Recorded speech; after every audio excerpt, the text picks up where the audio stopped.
Itu pilihan. Kayak gini loh ya, di hadis itu semua harokat beda. Di hadis mestinya kayak rakroso atau mikir. Iyakum wa muhdatsatil umur fa inna kulla muhdatsatin bid'ah. Itu kalau Mbah Mun baca wa kullu bid'atin dolalah. Rata-rata kalau Ki Alim baca wa kullu bid'atin dolalah. Tapi banyak langsung banting setir, mbok krono alim, mbok krono bodho ora roh, langsung wa kullu bid'atin dolalah. Nah, kalau yang banting setir berarti dia jadi mubtada sendiri. Tapi sebetulnya di semua rata-rata ahli hadis bacanya nasab. Mergo iyakum wa muhdatsatil umur fa inna kulla bid'atin dolalah ay wa kullu dolalatin finnar karena diatafkan ke mansubnya inna lah.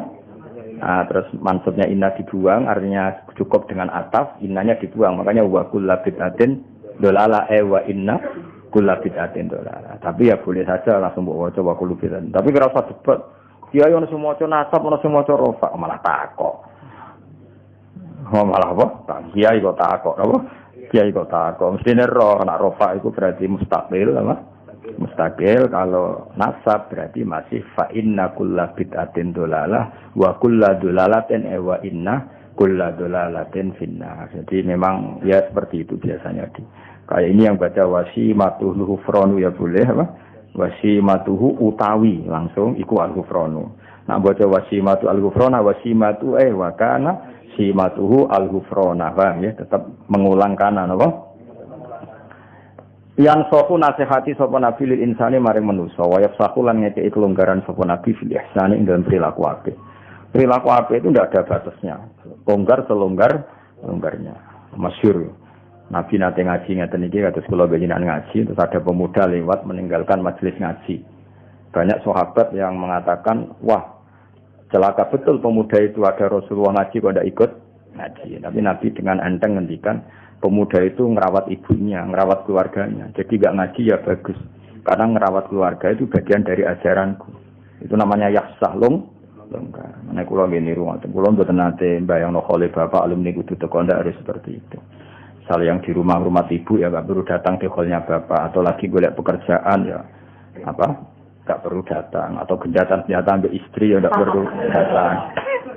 Pokoknya husnudon urip itu kudu yafsah fil ihsan longgar, karena kebaikan itu tidak terbatas.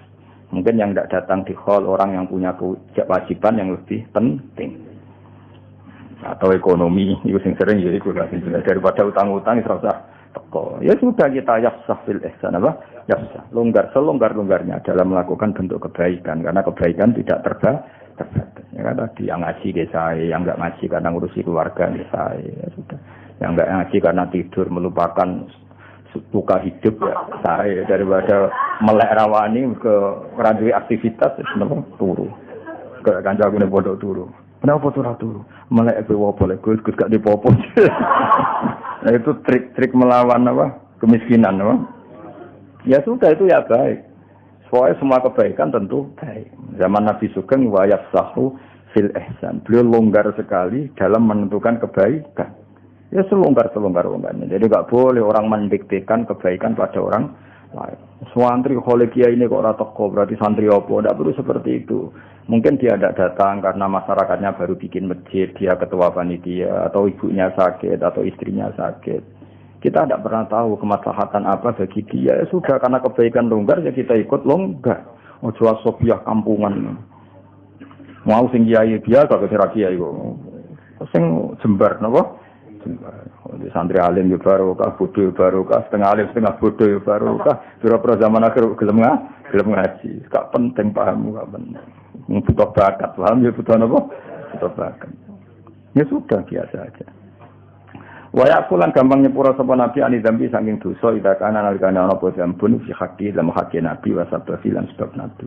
Nabi itu kalau dihujat orang atas nama pribadi beliau mudah memaafkan. Tapi kalau orang menghujat salat, menghujat Quran, wah itu marah besar beliau karena itu tidak hadzun nafsi. Jadi kamane cara bahasa Indonesia ya, jika urusan pribadi Nabi gampang memaafkan, tapi kalau urusan kehormatannya Allah, Nabi enggak bisa memaafkan. Wa idza bi analkan den sia-sia apa hak wa hak Allah taala lam yakum. Monggo ora bakal jumeneng sapa ahadun niku depi kayak Nabi sallallahu alaihi wasallam. Niki ada tasbih yang dibuang. Semua surah Semua surah, semua syarah mengatakan ada tasbih yang dibuang. Maksudnya gini, jika kehormatan Allah ditindas, jika kehormatan Allah dilukai, maka tidak ada orang segarang seperti garangnya Kanjeng Nabi. Jadi mereka sebenarnya lam yakum ahadun diwudubi eka wudubihi sallallahu alaihi wasallam. Paham ya? Nabi itu kalau untuk pribadi dihujat gak apa-apa. Tapi kalau yang dihujat Quran, itu Nabi akan marah besar. Dan tidak ada seorang yang bisa marah semarah Kanjeng Nabi. Paham ya? Jadi mereka begini, lam yakum ahadun diwudubi ka wudubin Nabi sallallahu alaihi wasallam idza du'a haqqullah. Paham ya? Jadi kamane sampean nak dadi kiai tenan niku misale nyeluk santri rapati cepet iku biasa. Dene ana santri kok ora subuh cepet-cepet kowe tersinggung. Mergo gak subuh cepet-cepet itu yang dilanggar hak Allah. Dene nek geno kopi kowe iku hadun nafsi.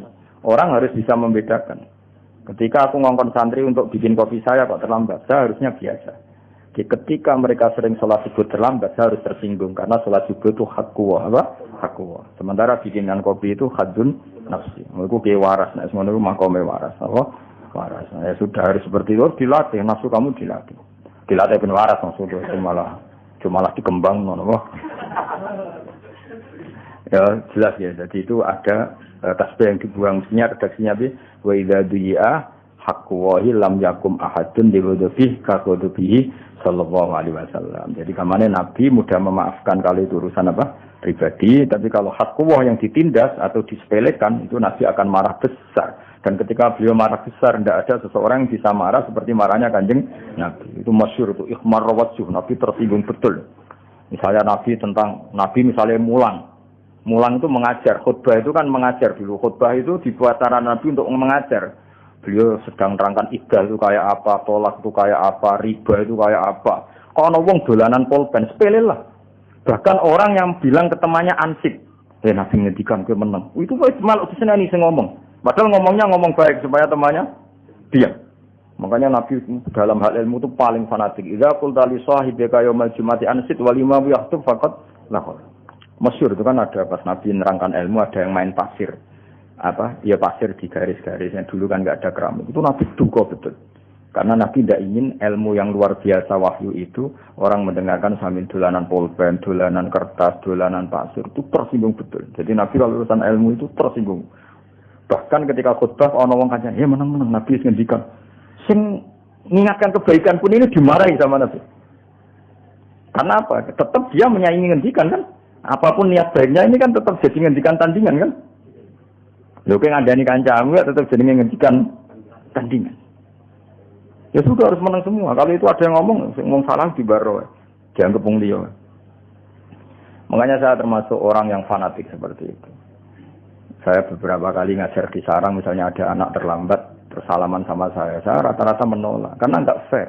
Wong yang datang awal saja enggak saya beri hak salaman, kok yang terlambat malah tak beri hak salaman, itu kan enggak fair. Kan lucu kan, masa yang terlambat malah punya hak salaman. Hal seperti itu harus fanatik. Apalagi yang terlambat itu menyita perhatian yang sudah hadir, itu enggak boleh. Seperti tadi, kenapa? Nabi ketika khutbah ada orang yang mengingatkan orang lain bilang ansit, itu kan peringatan yang baik. Tapi Nabi mengingatkan fakot lahot, kamu salah apa? Jadi itu menunjukkan betapa fanatiknya Nabi kalau urusan ilmu, enggak nerima. Kalau ada orang ngaji enggak fokus itu enggak nerima. Mergo Nabi sesuai garisnya Allah Taala, inna fi dzalika ladzikra liman kana lahu qalbun aw alqasama'a wa huwa syahid. Jadi Quran itu bisa manfaat bagi orang yang hatinya kalau mendengarkan fokus. Au al-qasam'a wa huwa syahid. Syahid itu kamane fokus. Wah, kalau itu Nabi marah besar. Makanya ngendikane ulama-ulama, wa idza takallama, kalau Nabi sudah ngendikan faka'an nama ala ru'usihimut thair. Seakan-akan di kepala mereka ada burung yang takut terbang. Jadi sahabat itu meneng. Seakan-akan di kepalanya itu ada burung yang kalau sahabat gerak, burung itu terbang. Jadi semuanya diam, seakan-akan mempertahankan burung yang takut terbang. Saking diamnya saking diamnya itu ulama bayangkan faka'an nama ala ru'usihimut thair.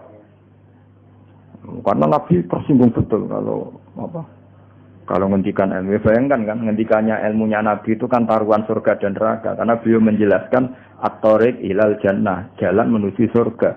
At-thariq ila ridawah, jalan menuju diridani Allah. Kemudian disaingi ana wong kenalan, jenengan saking pundi? Nembe rawuh, kan ngenyek wong. Oh, sok ngendikane Nabi tentang surga neraka disaingi kenalan. Kenalan bareng ngaji ayo kenal.